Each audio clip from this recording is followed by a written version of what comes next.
claro. Entonces, pues bueno, un placer estar aquí con ustedes nuevamente. Vamos a ser sus hosts y vamos a estar aquí acompañándolos en esta hora. Eh, me acompaña Angélica Ortega Angie, nuestra Partner Solution Architect. Hola Angie, muy buenos días, ¿cómo te va?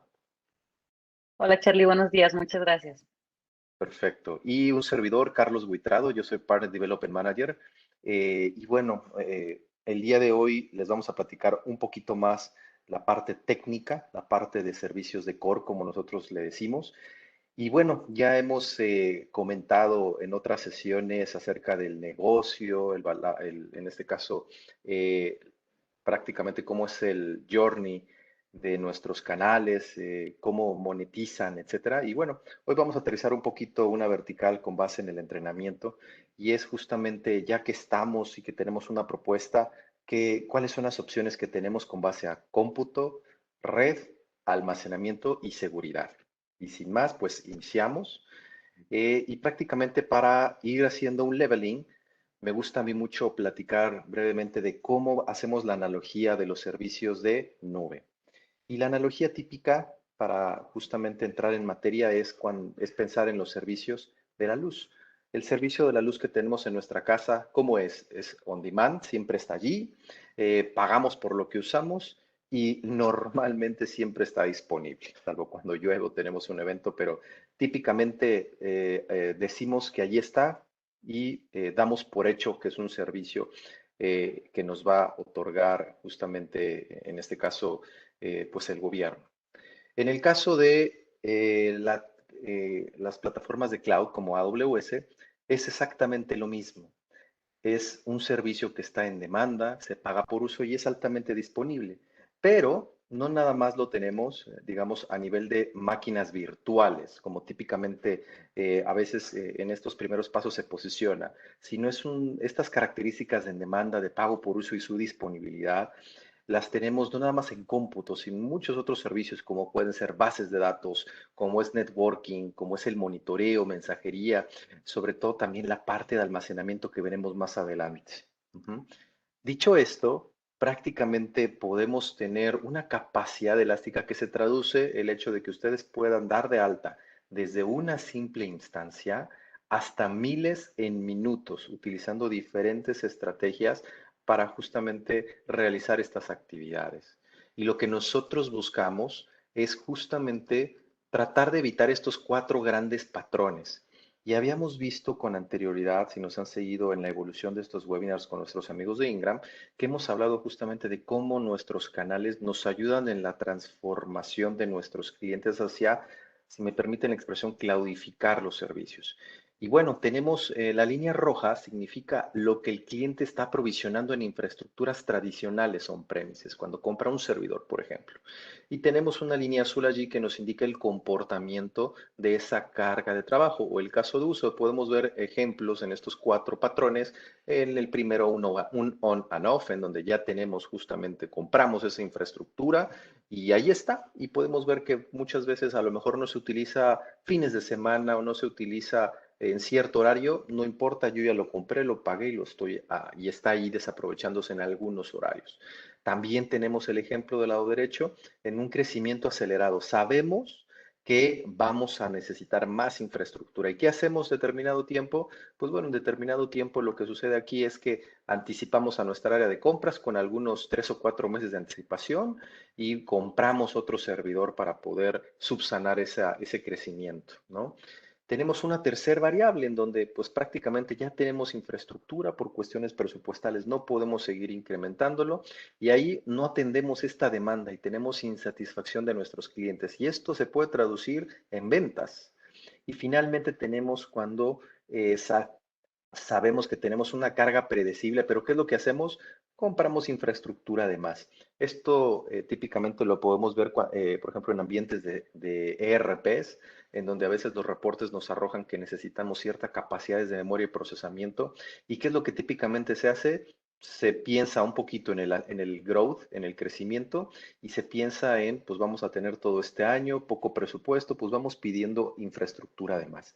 Pero todo esto con lo que les vamos a platicar es justamente pasar a un esquema en donde vean ahora la línea roja se va moviendo conforme va nuestro caso de uso, nuestra carga de trabajo, lo más parecido posible con las herramientas y la inteligencia artificial que hemos metido en muchas de nuestras características de la parte de cómputo. Y esta elasticidad es justamente ¿cómo la vamos a hacer? Es justamente el valor agregado que ustedes, nuestros socios, agregan a nuestros clientes. Todo esto a través del monitoreo constante, del hecho de transformar aplicaciones. Es decir, por ejemplo, en el tema de un crecimiento acelerado, el hecho y en el crecimiento variable que vemos también aquí abajo en estas dos, bueno, ¿por qué no utilizar herramientas de autoescalamiento con base a desempeño de CPU, con base a networking y utilizar, en este caso, cómputo en demanda para esas cargas de trabajo? Y una vez que se quiten, volvemos a esos umbrales y dejamos de utilizarlo. O desacoplar aplicaciones, como se le dice en el argot técnico, stateless applications. ¿Que esto qué significa? Que son, vamos a poder poner infraestructura que va a estar viva, si me permiten la expresión, por cierto tiempo y la vamos a ir apagando conforme así surjan nuestras necesidades. Muy bien. Con esto, lo que queremos es que ustedes puedan proponer esta transformación de las cargas de trabajo a los clientes sin estar pensando en esa capacidad extra que se requiere. ¿Dónde vemos esto? Sobre todo en storage. Típicamente nos han tocado muchos escenarios en donde el cliente quiere está migrando hacia servicios de nube y de repente, oye, ¿cuánto es tu disco duro? Pues compramos un disco duro o varios discos duros en un RAID 10, lo cual significa que se aprovisionaron, ejemplo, 5 teras, de los cuales en un RAID 10 vamos a ocupar 2.5. Entonces, ¿qué vamos a hacer en la nube? Vamos a aprovisionar no los 2.5, no los 10, lo que esté utilizando el cliente. ¿Vale? Entonces, dicho esto, ¿qué vamos a revisar el día de hoy? Ya que vimos un poquito esta introducción, vamos a revisar qué opciones tenemos desde la parte de cómputo, desde la parte de red, y Angie, nuestra Solution Architect, nos va a empezar a apoyar también en las opciones que tenemos de almacenamiento y de seguridad. Ujú. Y bueno, sin más, vamos a revisar varios temas, vamos en tiempo, entonces vamos a revisar qué tenemos de opciones y cómo funciona de una manera muy general nuestra solución de Elastic Compute Cloud o EC2. Y bueno, nosotros como AWS tenemos servidores ubicados en diferentes regiones, como veremos más adelante. Y típicamente nuestra solución de cómputo llamada EC2, tenemos alternativas en donde pueden ustedes aprovisionar sus servidores, ya sea en un escenario multitenant o en un escenario dedicado. También estos escenarios van a depender inclusive hasta del esquema de licenciamiento que ustedes puedan tener con algunos o con ciertos sistemas operativos. Pero por lo general, ustedes acceden a EC2.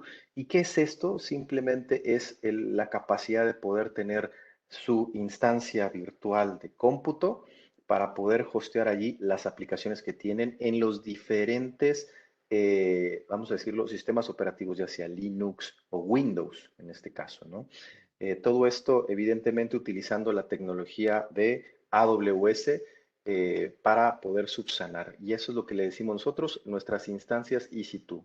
Y estas instancias, ¿cuáles son sus características? Bueno, si ustedes revisan un poquito qué traemos y cómo poderlo hacer, vemos aquí unas características en el sentido de clasificación, su taxonomía, en donde tenemos justamente cómo lucen. Tenemos aquí un ejemplo, la familia M5D, en donde típicamente M nos va a decir qué tipo de instancia nos referimos.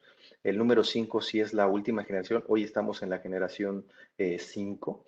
En la mayoría de nuestras instancias de cómputo, la D nos puede adicionar características ya sean de storage, de performance de red, etcétera, inclusive hasta de mejoras en el desempeño de comunicación entre el almacenamiento y la parte de cómputo.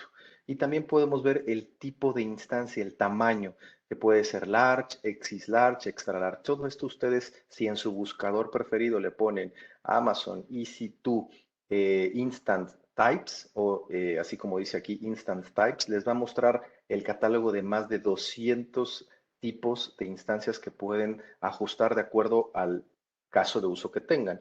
Y nuestras instancias cuentan con determinado CPU, memoria, Algunas también ya tienen con un sistema de storage o almacenamiento volátil, como veremos más adelante, así como un desempeño de red que se puede ajustar a cualquier carga de trabajo.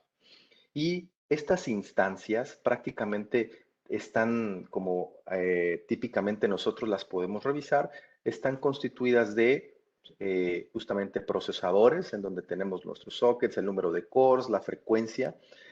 Podemos inclusive la capacidad de bursting, muy importante esta característica, sobre todo en familias como la T3, que tenemos este bursting disponible. Tenemos también características de memoria, de red, de almacenamiento y en muchas de nuestras familias de GPU, justamente para capacidades de Machine Learning, en donde ustedes pueden utilizar una de nuestras instancias EC2 y si van a tener, por ejemplo, modelos de inferencia, que es cuando ya construyeron un modelo de Machine Learning y la inferencia se refiere al hecho de que ya corre ese modelo, entonces, como su nombre lo indica, va a inferir y va a tomar decisiones, ustedes pueden agregar en demanda ese GPU o ese chip de inferencia para poder también, digamos, tener una instancia que corra modelos en una, vamos a decirlo, de una manera muy costo efectiva. Entonces, tenemos todas estas opciones justamente para ustedes. Y sobre la parte de cómputo, memoria y almacenamiento, necesitamos correr, yo le digo, un template o una plantilla. Muchos de ustedes la pueden conocer, por ejemplo, en Vimber como una Golden Image, y nosotros le decimos esa nuestra AMI. Ujú. Justamente las AMI son estas imágenes que corren sobre la infraestructura. Cuando ustedes seleccionan dentro de AWS, ya sea en nuestra consola, ya sea a través de CLI o a través de APIs, y ustedes seleccionan el tipo de instancia, lo primero que les va a pedir es, ok, ¿qué tipo de AMI necesitas? Puede ser una AMI o una Amazon Image, Amazon Machine Image, en donde es mantenida y actualizada por Amazon, por ejemplo, Amazon Linux. Ujú. Puede ser una AMI de algunos de nuestros socios de Marketplace, como puede ser SUSE o SAP, que también corre sobre SUSE, Red Hat, etcétera.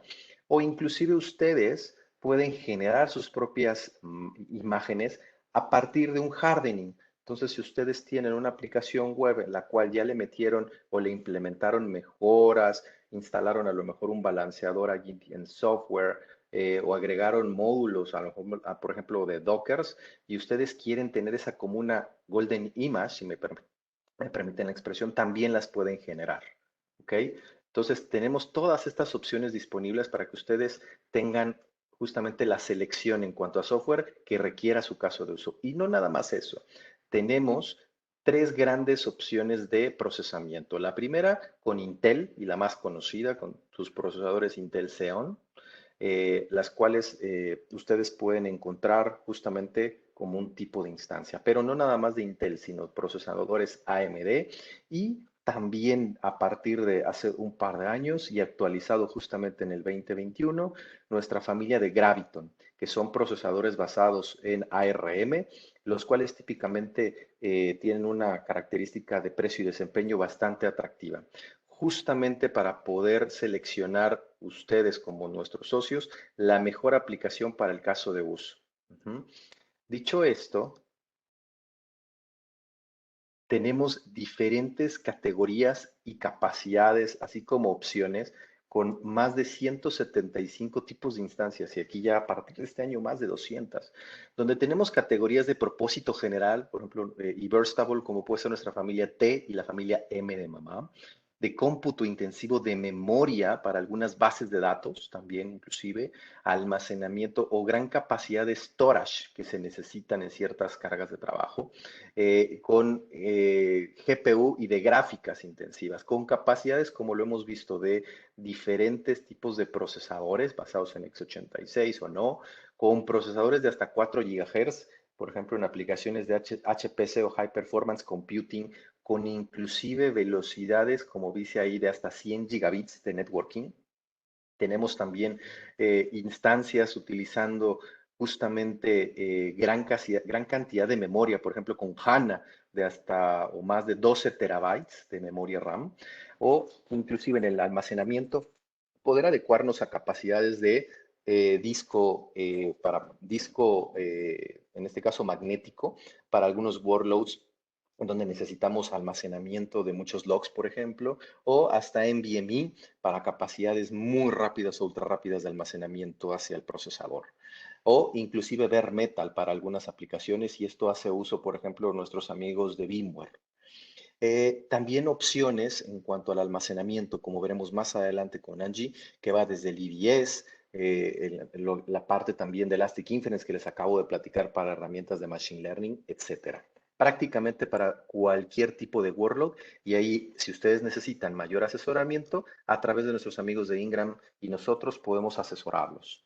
Y tenemos también, aparte del procesamiento y de las opciones que hemos visto, justamente las opciones de EBS, que es Amazon Elastic Block Store, que es este almacenamiento de bloques que se pega justamente a nuestras instancias, en donde podemos, típicamente seleccionamos un root volume, donde va a estar viviendo probablemente los ficheros del sistema operativo y las capacidades para que este arranque, y podemos ir agregando diferentes volúmenes también con base a las capacidades del sistema operativo o de la propia instancia. Con estas capacidades justamente poder almacenar esta información y que se quede persistente por si ustedes en un momento dado necesitan, vamos a decirlo, cambiar o ah, vamos a reemplazar esa instancia por una de mayor capacidad, mis volúmenes, mi segundo volumen y mi tercer volumen, poder adjuntarlos o atacharlos a esa instancia que yo seleccione.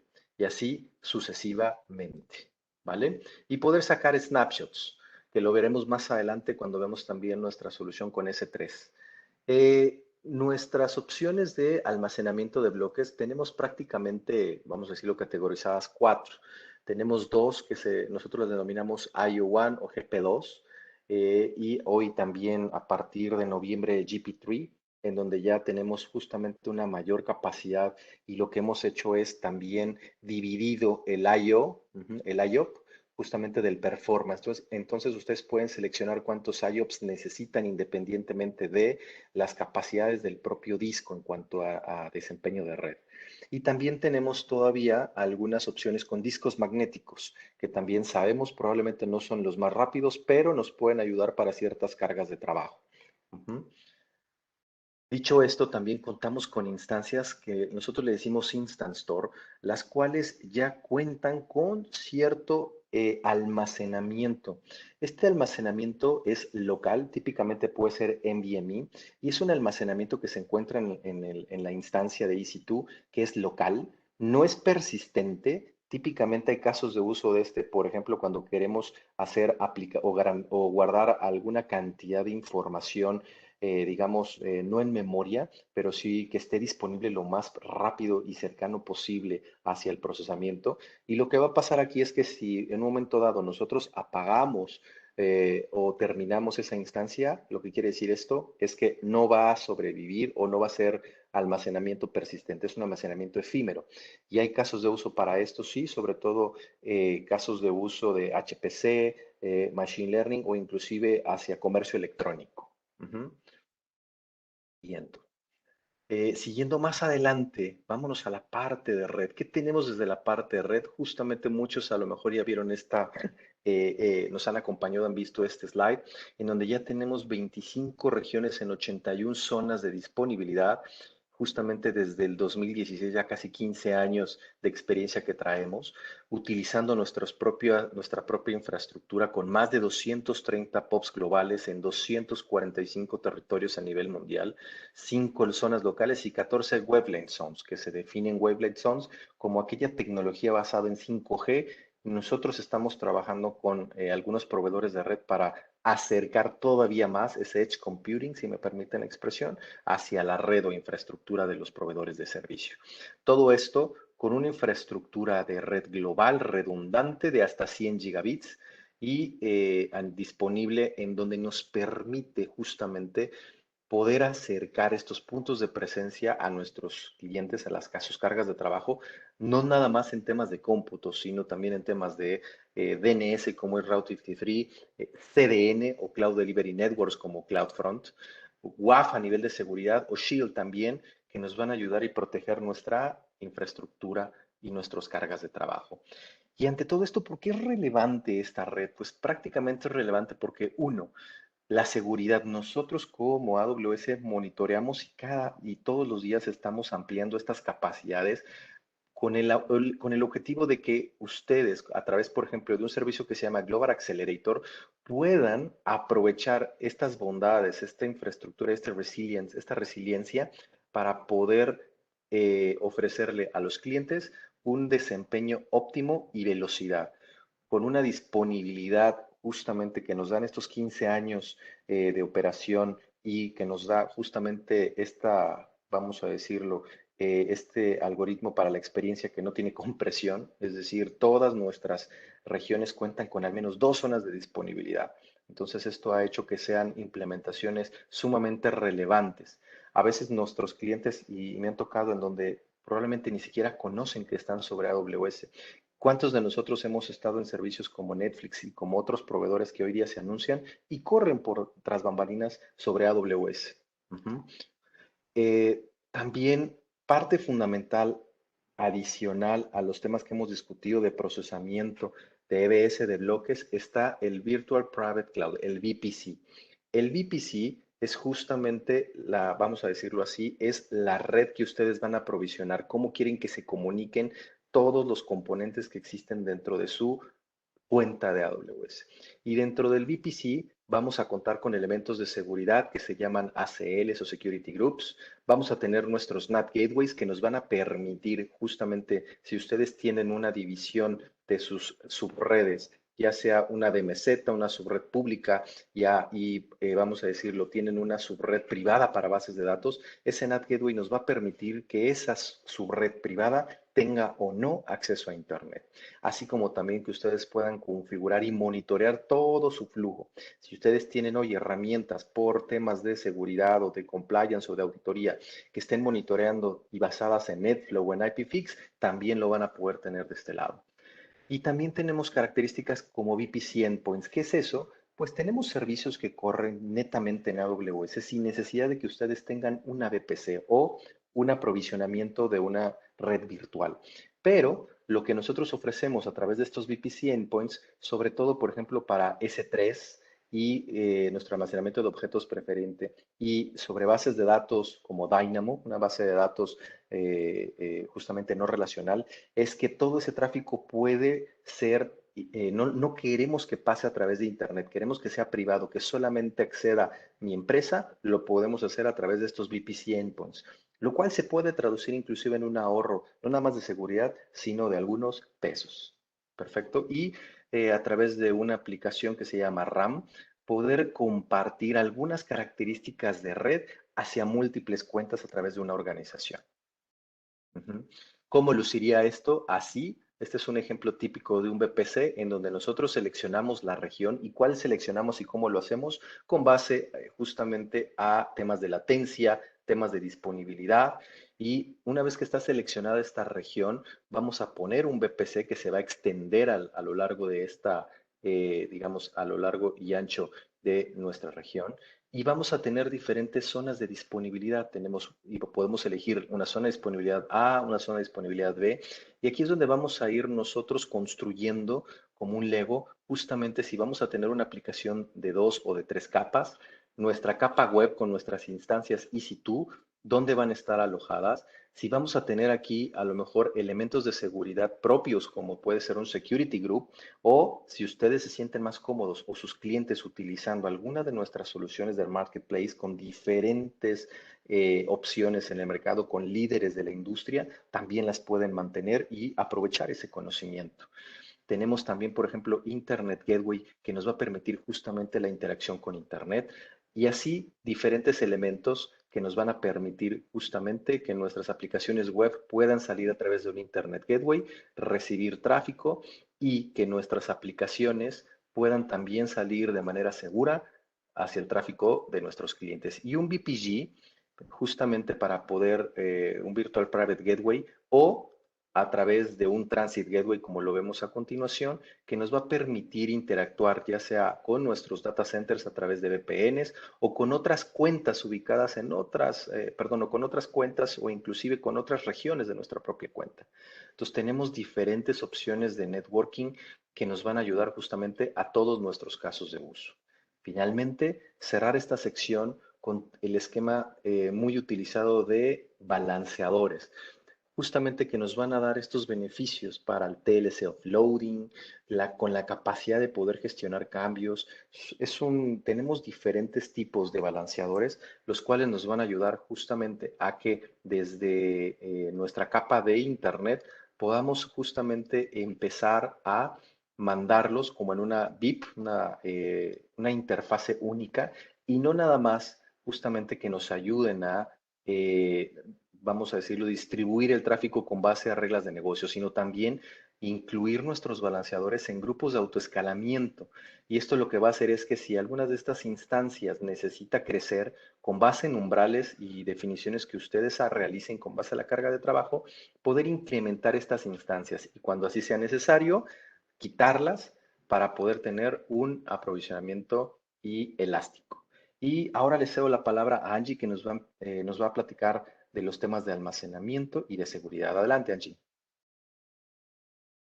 Muchas gracias, Charlie. Bien, como continuidad justamente a estos temas de todo lo que son los servicios básicos, vamos a hablar un poco de cuál es la oferta que tenemos alrededor de servicios de almacenamiento, ¿vale? Adelante, Charlie, por favor.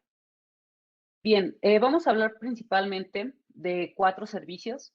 De hecho, uno de ellos es una variante. Platicaremos primero, ya hablamos un poco acerca del tema de EBS o la parte de Block Storage, que como bien lo decía Charlie, es almacenamiento por bloques. También está diseñado para que ustedes puedan hacerlo o adjuntarlo a través de una instancia, montarlo a través de una instancia de EC2.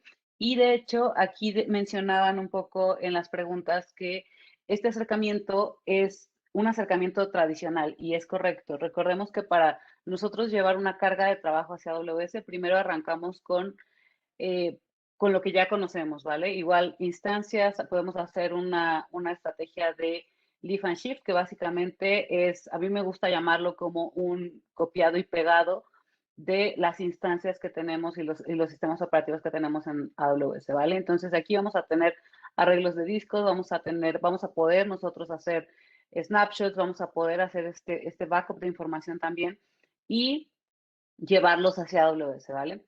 Ya vimos algunos de los tipos de EBS que tenemos y básicamente aquí, al igual que en el resto de almacenamiento, lo que nos interesará saber es qué tanta cantidad de IOPS, de lectura y escritura vamos a requerir para los discos. Después de ahí vamos a hablar de un servicio de los más famosos que tenemos, si mal no recuerdo ya tiene 15 años en el mercado, que se llama S3. S3 significa Simple Storage Service y este es un tipo de almacenamiento por objeto, ¿vale? En el cual podemos tener todo tipo de datos aquí guardados, tenemos distintas clases y aquí viene la parte interesante. Por ahí en algún momento algún partner me decía, es que, ¿cómo resuelvo el problema de que me estoy quedando sin almacenamiento? El cual era un problema tradicional que teníamos en infraestructuras on-premises. Lo que comienza a hacer este tipo de almacenamiento es, primero que nada, nosotros vamos a hablar un poquito más adelante de cuáles son los distintos tiers, pero primero vamos a poderlo llevar hacia S3. Tenemos distintos mecanismos, distintos servicios para poder hacer esta copia y llevamos el almacenamiento ahí. Y una vez que tenemos este almacenamiento, también podemos protegerlo con políticas específicas, podemos protegerlo y a la vez tener un ciclo de vida para estos datos, el cual puede irse hacia los almacenamientos a tipo archivado, que son el S3 Glacier, donde nosotros vamos a tener datos de acceso infrecuente. De hecho, en el mismo S3 vamos a tener algunos tiers, algunos niveles, entre los cuales lo que vamos a encontrar es que vamos a tener el almacenamiento o guardado en distintas zonas de disponibilidad, ¿vale? Una zona de disponibilidad en AWS es un clúster de centros de datos, ¿vale? Que está arquitecturado para que ustedes pongan sus aplicaciones y las tengan de manera altamente disponible. Y la idea es que S3 por default en su capa estándar está o en el primer tier, tiene más de 3 zonas de disponibilidad en donde se guarda esta información. Vamos a hablar un poquito ahorita de los conceptos de durabilidad, pero por ahora con que sepan que esos datos van a tener un alto porcentaje de durabilidad, que también van a poder establecer estas políticas y este ciclo de vida, podemos arrancar a platicar de esto. Y también vamos a tener algunos tiers que lo que hacen es hacer el intelligent tiering, que básicamente va a ser el que de manera inteligente con algoritmos de machine learning ustedes vayan detectando cuáles son los patrones de uso de esos datos. ¿Por qué? Porque quizá decimos, sabes que este conjunto de imágenes es el que siempre usan los clientes, ¿no? Y lo sabemos porque lo intuimos, porque así nos lo han platicado, pero no tenemos datos certeros de que así sea. Entonces, cuando no sabemos cuál es la frecuencia de acceso de esos datos, lo que vamos a hacer es que podemos utilizar este tier de Intelligent Tuning. Y bien, tenemos también la parte de Glacier. Glacier va a tener ahí los datos almacenados como a modo de una valija, de un set de datos que van a estar almacenados incluso por compliance y van a ser muy económicos. Y lo que referimos aquí es que literalmente dependiendo de los tiers, el valor va disminuyendo hacia que nosotros tenemos ahora ya un nuevo tier que se llama Deep Archive o archivado profundo y literalmente ese tipo de almacenamiento de S3 va a tener un menor costo. Y también tenemos lo que se conoce como EFS o Elastic File Service y esto prácticamente lo que nos va a dar es un tipo de almacenamiento a través de la red y lo que vamos a tener es que podemos adjuntarlo de manera con sistemas operativos Windows, con sistemas operativos Linux, tenemos distintas versiones del mismo y también podremos hacer el acceso a través de la red, ¿vale? Entonces, a grosso modo, estos son como los servicios que tenemos en almacenamiento. Vamos a platicar un poquito en el siguiente slide de cuáles son los conceptos básicos. Primero que nada, pensemos en que en S3 tenemos lo que se conoce como un bucket o una cubeta donde tenemos todos los objetos. ¿Y esos objetos qué son? Los distintos archivos que nosotros vamos a poner. Entonces, ya hablábamos que es un almacenamiento a nivel objeto o de tipo objeto. Después de ahí tenemos todo lo que es una durabilidad de 9.119. ¿Por qué? Porque lo que estamos buscando aquí es que sea altamente durable. Y también lo que estamos buscando es que ustedes puedan asegurarlo tanto como lo requieran. Es decir, si de repente ustedes generan, vamos a hablar adelante de políticas, roles y permisos, pero ustedes pueden tener un usuario, pueden tener un tipo de rol, pueden tener un permiso particular para que solo se accedan a ciertos archivos, para que se accedan a ciertos buckets, para que el acceso sea tan granular como ustedes lo requieran o como sus aplicaciones lo requieran, ¿vale? Después de ahí también vamos a poder tener autenticación a través de lo que se conocen como queries y podemos hacer lo que son las URLs firmadas para el acceso del contenido. Entonces, por default, un bucket va a aparecer de manera privada y el acceso ya ustedes lo van dando basado en lo que vayan requiriendo, ¿vale? Y a continuación vamos a ver un poco acerca de la nomenclatura que nosotros utilizamos para tener estos objetos. Esta nomenclatura ha venido cambiando a través de los años, pero pensemos ahora que el nombre de bucket tiene que ser un nombre único de manera general. También van a tener lo que es el ID de s3.amazon.com y de ahí nosotros vamos a tener el objeto como parte de la llave hacia la que vamos a acceder, ¿vale? Entonces va a ser el nombre del archivo que nosotros estamos subiendo y este es básicamente cómo ustedes pueden encontrar o pueden referir cada uno de sus objetos dentro de S3. Ahí se perdió un poquito la compartición, Charlie, si quieres la tomo sin tema. Denme un segundo porque no sé si fui solo yo que me quedé sin la presentación, pero ya mismo la puedo poner desde acá.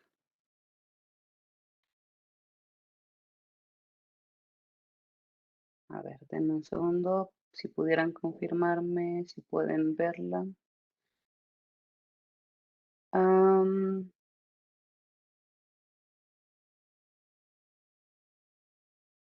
Pablo, parece que no tengo permiso para compartir la pantalla.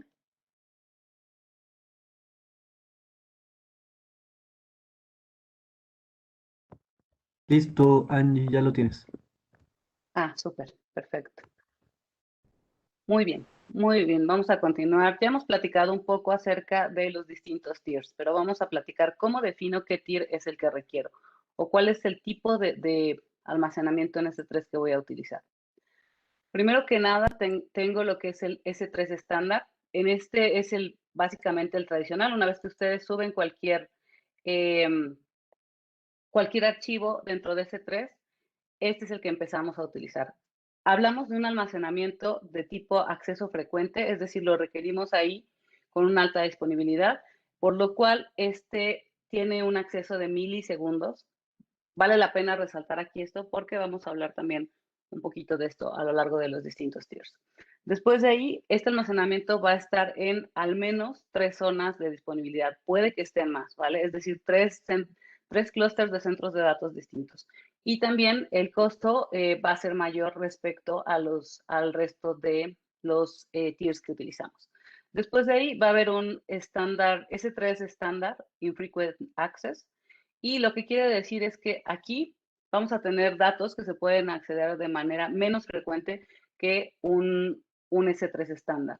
También hablamos de acceso en milisegundos, pero solo vamos a estar divididos en una zona de disponibilidad. Y de ahí lo que vamos a tener es que en 3 zonas de disponibilidad, pero son de acceso infrecuente, ¿vale? También vamos a tener asociado aquí un cargo por el traer esta información, o lo que se conoce como el retrieval fee, ¿vale? ¿Por qué? Porque eso no se cobra de manera en el S3 estándar, pero este costo también va aumentando a raíz de que nosotros vamos poniendo los archivos en una capa como más profunda, por llamarlo de algún modo, ¿vale? Y de ahí lo que vamos a tener es que justamente está el S3 de una zona y también de acceso infrecuente, y el S3 Glacier y el Deep Archive. Literalmente, ¿qué es lo que vamos a tener de diferencia? Primero que nada, como pueden ver, los costos van bajando dependiendo del tipo de acceso, ya sea si es el estándar o el acceso profundo. Otra de las cosas que vamos a tener aquí es que aquí en las capas de acceso infrecuente sí se pide que se tenga un mínimo de almacenamiento, ¿vale? Y también un mínimo de este tiempo se refiere a que dependiendo de la capa, generalmente son 30 días los que se te piden que tengas ahí la información. ¿Por qué? Porque básicamente estamos ahorrando lo que es el costo de tenerlo ahí siempre accesible a tenerlo ahora en una capa que es más barata.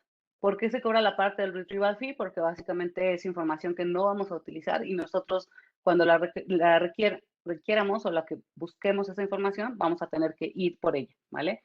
Hay que considerar estos tópicos alrededor de el feed de retrieval, la parte de cuánto cuesta el almacenamiento y también el mínimo de duración que nosotros necesitamos aquí. ¿Por qué? Porque es parte de las condiciones para el uso del servicio. Y literalmente este es uno de nuestros servicios que se dice tiene almacenamiento de manera infinita, ¿vale? Al momento no hemos llegado al límite de uso del S3. Ahora bien, ¿cómo utilizamos esto? Nosotros lo que vamos a tener cuando entremos ya a consola de S3 es que vamos a contar con lo que se conoce como políticas de ciclo de vida. Básicamente es decirle, por ejemplo, en S3 tú vas a estar 3 meses, ¿no? Y luego de ahí lo que vamos a hacer es que te vamos a mover a Standard Infrequent Access, quizá un mes. Y luego de ahí ya cuando estos datos no estén sin uso un año, te vas a mover a Glacier. Y quizá después, ya que estén sin uso otro año más, te vas a quedar en Deep Archive. Y quizá después decimos, oye, ¿sabes qué? Por compliance tengo que guardar estos datos 5 años, 10 años, dependiendo de las regulaciones que tengamos, y ahí podemos eliminar esa información, ¿vale? ¿Por qué? Porque también la idea es buscar que sean datos que estén vivos los que estén en una capa estándar, ¿vale? Para que también ustedes puedan optimizar sus costos alrededor de esto. Otra de las funcionalidades de la parte de S3 es que nosotros contamos con el tema de versionado, es decir, si de manera accidental borramos algún archivo, hay manera de que sí está habilitada la parte de versionamiento en el bucket, podamos nosotros volver a las versiones anteriores, ¿vale? Entonces, esto sí es muy importante, el que sí tengamos habilitado el versionamiento. A alto nivel, esos son los servicios que ofertamos en la parte de almacenamiento. Obviamente, podemos revisarlos en detalle si alguno tuviera alguna necesidad en particular. Y después vamos a hablar de qué es seguridad.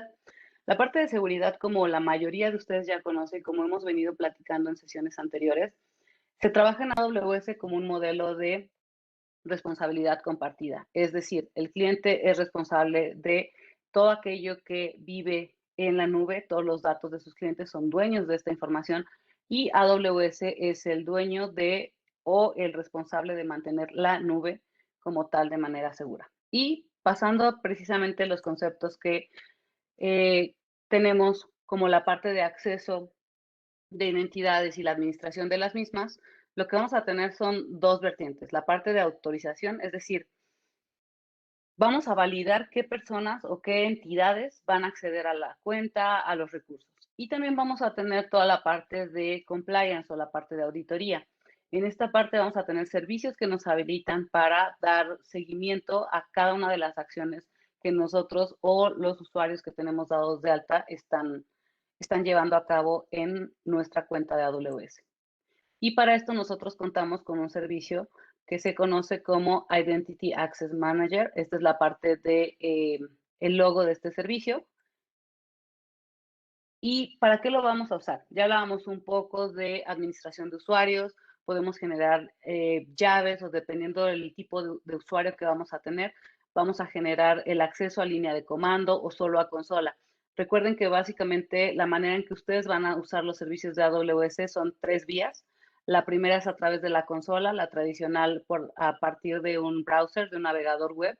Otra de ellas es la línea de comandos, literalmente lo pueden hacer a través de una terminal en los sistemas operativos más famosos. Y de ahí también vamos a tener la manera de interactuar a través de APIs o SDKs, ¿vale? Y ustedes van a determinar estos tipos de acceso. ¿Quién lo requiere? ¿Por qué lo requiere? ¿Qué tipo de acceso requiere? ¿A qué servicios? E incluso dentro de los servicios pueden decir, pensemos en los buckets de los que hablábamos. Pueden decir, voy a tener a un usuario que pueda listar el contenido de un bucket. O voy a tener un usuario que pueda ir y modificar algún bucket. Entonces, puede ser tan granular, este detalle de permisos, como ustedes lo requieran. Y también podemos tener acceso a grupos en particular. Por ejemplo, los ingenieros del grupo de SecOps va a requerir ejecutar otro servicio que es para nuestra oferta de serverless que se llama Lambda y que se generan funciones a través de este servicio. Entonces, quizá ese equipo va a tener el acceso para ejecutar estas funciones, pero quizá ese equipo no va a tener el acceso para generar una nueva cuenta de AWS o para administrar una organización dentro de AWS. Y ahí lo que vamos a tener es que también podemos nosotros administrar el acceso a los datos y recursos, ¿vale? Hay otro servicio que tenemos que se llama Redshift, que ya cuenta con componentes particulares para que ustedes puedan detallar el acceso incluso a nivel, el tipo de dato, la columna, específicamente a qué quieren que tenga acceso de lectura, de escritura a nivel base de datos, ¿vale? Entonces, es muy interesante que ustedes, primero que nada, y antes de definir cuál va a ser el servicio que nosotros buscamos, que conozcan que existen y aparte también que levantemos todas estas necesidades del lado de sus clientes.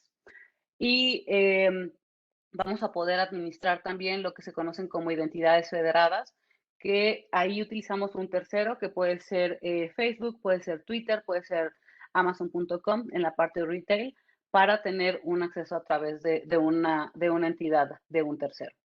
Ahora bien, ¿cómo funcionan estos roles? Nosotros lo que tenemos son políticas y esas políticas se van a utilizar en usuarios, ¿vale? Ya hablábamos un poquito de IAM en sesiones anteriores, solo como un servicio de administración de identidades y acceso. Y estas políticas las vamos a poder adjuntar o las vamos a poder definir por usuario. También las vamos a poder definir o asignar hacia un grupo, como los ejemplos que estábamos platicando ahorita y también lo vamos a poder asignar a un rol, ¿vale? Generalmente existe esta duda de cuál es la diferencia entre un usuario y un rol. Por ejemplo, nosotros si vamos a querer que una instancia de EC2 como tal, como servicio, se conecte hacia un bucket de S3 en particular, solo esa instancia y solo ese bucket o un conjunto de buckets o los objetos dentro de ese bucket, podemos generar un rol para interactuar entre servicios, ¿vale? Y también esa es la manera en que nosotros logramos generar también el asumir roles, etcétera, para nosotros tener el acceso adecuado a ciertos recursos. Eh, Quédense en mente que tenemos un amplio portafolio de servicios de toda la parte de seguridad, toda la parte de manejo de identidades y también toda la parte de un control detectivo a nivel predecir este tipo de incidentes de seguridad. Por ejemplo, les voy a platicar un poquito de Shield. Shield es literalmente como su nombre lo indica, es un servicio que tenemos que es un escudo. Es un escudo para nuestra cuenta de AWS y no permitir ataques de denegación de servicios, ¿vale? Tenemos dos distintas capas, entre la cual tenemos una capa estándar que te protege ya por default con ciertos servicios y después la capa avanzada en la cual tienes un equipo de respuesta 24/7 que si en tu cuenta estás teniendo un tipo de ataque de denegación de servicios, va a levantar alguna alerta, va a llamar a los equipos, depende cómo lo quieras configurar, pero vas a tener una interacción en el momento que sucede el ataque, ¿vale?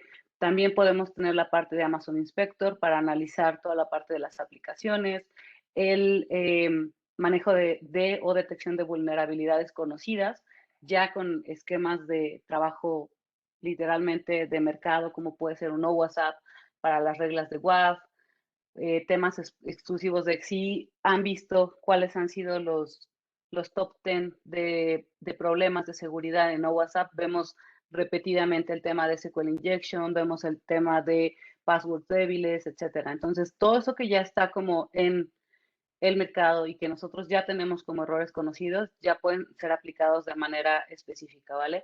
También vamos a encontrar sistemas como integración con Single Sign-On, también podemos integrar con el directorio activo de Microsoft, también podemos generar, AWS como tal tiene un servicio de directorio activo, también se puede generar ese directorio activo específicamente. Hay otro servicio de autenticación de identidad federada que es Cognito, en el cual ustedes pueden hacer uso de este servicio para autenticar sus dispositivos móviles, para autenticar otras identidades. Vamos a tener lo que ya platicaba Charlie alrededor del Resource Access Manager para que ustedes vean qué nivel de acceso hay entre sus recursos. Y bueno, hay un portafolio súper amplio. Hay uno que no está aquí, que es Macy. Macy lo que nos permite es literalmente en el tráfico de estos datos, es decir, cuando están pasando en las comunicaciones, ver qué tipo de datos tienen. Por ejemplo, un tipo de dato que hace match con una tarjeta de crédito lo va a detectar de manera proactiva y les va a decir a ustedes, ¿saben qué? Ah, sí, aquí está Macy. No lo había visto. Lo que les va a decir es, este dato parece ser de tipo tarjeta de crédito. Entonces, para que también protejan esos datos particularmente. Hablamos nosotros de protección en reposo, es decir, cuando están ya los datos sin movimiento y puede ser una base de datos, puede ser el cifrado directamente ahí y los datos en movimiento. También hablamos de esos datos cuando se están trabajando entre aplicaciones, cuando se están yendo a la base de datos, etcétera, y el uso de protocolos seguros, al igual como el uso de llaves para el cifrado de esta información. Entonces, tengan en mente que opciones hay un montón, sabemos que es mucha información y también confiamos en que el equipo de Ingram Micro en conjunto con nosotros podemos apoyarles para gestionar que su proyecto llegue a buen puerto. Con ellos cierro esta parte de los servicios de seguridad. Les digo, podríamos hacer una sesión solamente de esto, pero como introducción ahora está súper bien. Y también les voy a dar como un comercial, por decirlo de algún modo. Con el equipo de Ingram Micro estaremos trabajando en hacer días de inmersión, es decir, una ejecución para que ustedes puedan hacer el uso de estos servicios en consola. Entonces, próximamente, todavía no tenemos la fecha definida, pero estaremos trabajando en ello, ¿vale? Es muy interesante que se mantengan al pendiente de estos eventos y que nos sigan acompañando en las sesiones que tenemos para que también vean cómo estas sesiones están hilando el contenido para también meterlos a ustedes en esta plataforma y acercarles todo el conocimiento que tenemos a su disposición. Con ello cierro esta parte de mi presentación y voy a revisar las preguntas que estén pendientes por Gracias, contestar. Angie. Gracias. Dentro de una de ellas nos pregunta, bueno, si se les va a compartir la presentación. Ya comentó ahí el equipo de Ingram que sí. Cualquier duda, no se las han hecho llegar. Está del lado comercial Ilse Guerrero y Alejandro Mota también aquí para que los puedan justamente atender. Luego nos pregunta Daniel Juárez, dice, los usuarios se pueden firmar con cuentas de RS. Híjole, ¿qué significa RS? Si nos puedes comentar un poquito, Daniel, ¿qué te refieres con RS? Que no es esto una brecha de seguridad. ¿Cómo le brindamos a un cliente la confianza de esta característica no es una brecha de seguridad? No entiendo qué se refiere con RS. Ah, redes sociales. Gracias, Daniel. Entonces, dice Angie, dice que los usuarios se pueden firmar con cuentas de redes sociales. ¿Qué no es esto una brecha de seguridad? Ok, bien. Pensemos como tal que las aplicaciones de ustedes y literalmente van a tener distintos modos de autenticarse. ¿Por qué podemos definir que puede ser una brecha de seguridad o no? Lo que estamos haciendo ahí es tercerizar la autenticación, ¿vale?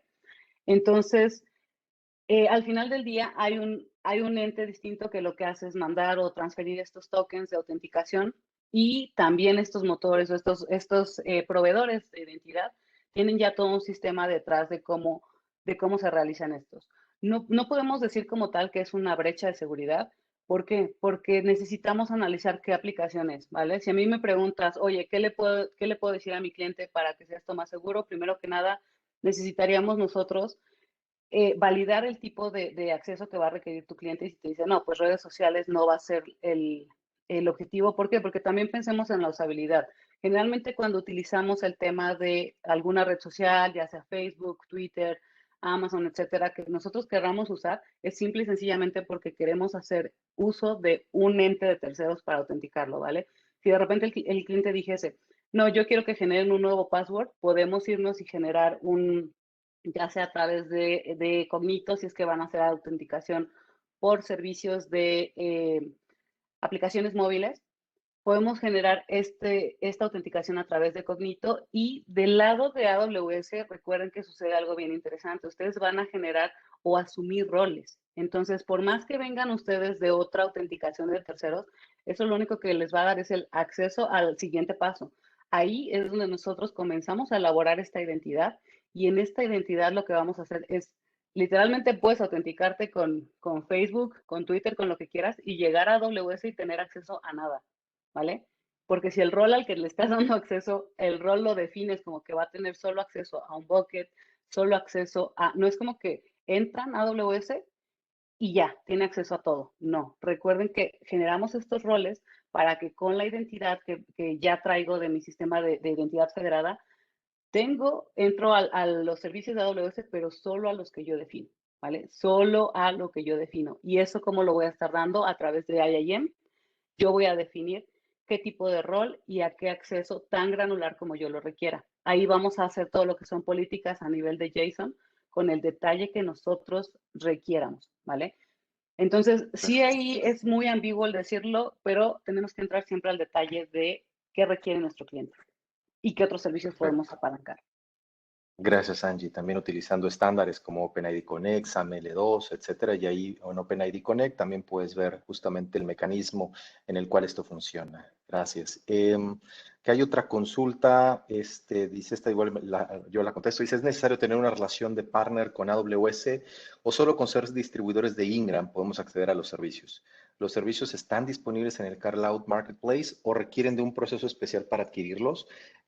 Tú puedes, desde el momento que tienes una cuenta AWS, tú puedes acceder a los servicios que estamos viendo, a los más de 200 servicios.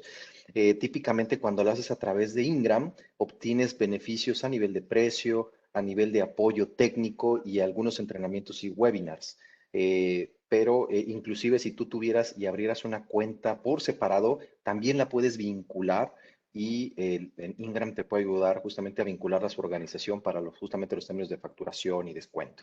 Entonces, eso para la primera, espero que conteste tu primera pregunta. Y la segunda, los servicios de Marketplace están disponibles, sí, los puedes consumir a través de Ingram también, sin ningún inconveniente. Tú los seleccionas e inclusive estamos trabajando con Ingram en donde hay opciones que se pueden tener ofertas privadas, en donde tú, por ejemplo, si quieres utilizar un software de monitoreo de alguno de nuestros ISVs, como puede ser Datadog o New Relic, se puede aprovisionar para que te den una oferta privada a estos fabricantes a través de Ingram y esta oferta privada inclusive tener algún margen para ti y toda la cadena, entonces también se puede hacer así, porque típicamente cuando los adquieres en el marketplace, estos costos, pues, evidentemente, quien pone el precio en el marketplace es el ISV, es el vendor externo. Entonces, sobre estos, pues no tenemos ningún control ni descuento, pero esto es completamente posible.